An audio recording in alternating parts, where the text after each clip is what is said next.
Ahoj lidi, mám tady 2 balíčky.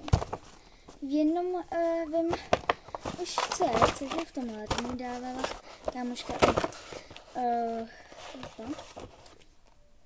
když jsme byli ve škole. Takovýhle blok.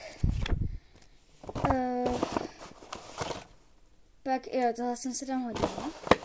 Pak výplním na skvešíka. Opěna do koule do koule a náramek, kde je moje jméno Eli, takže tak, nebo jako ne Eliška, ale jenom Eli, takhle mi ona říká, takže tak. Takže to je první. Tak jdeme na druhé a za to se moc těším.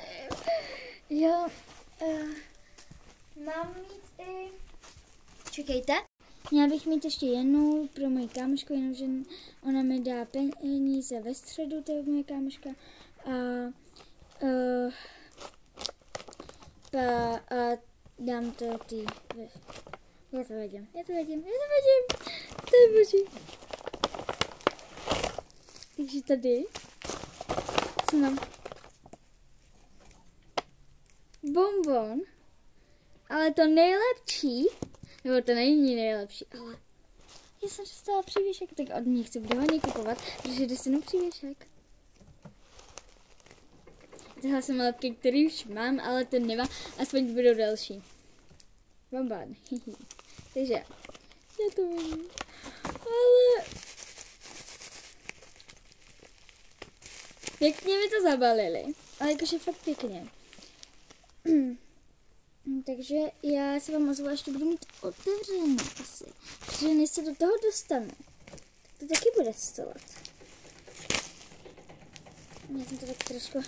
A mega vám děkuji za tu praskací... Sorry, já jsem vám to dostrhla, jo. Omlouvám se. Ale já v rozbalování nějakých věcí nejsem moc dobrá. Takže já se vám ozvu, až to budu. Nějak jsem se do toho dostala. A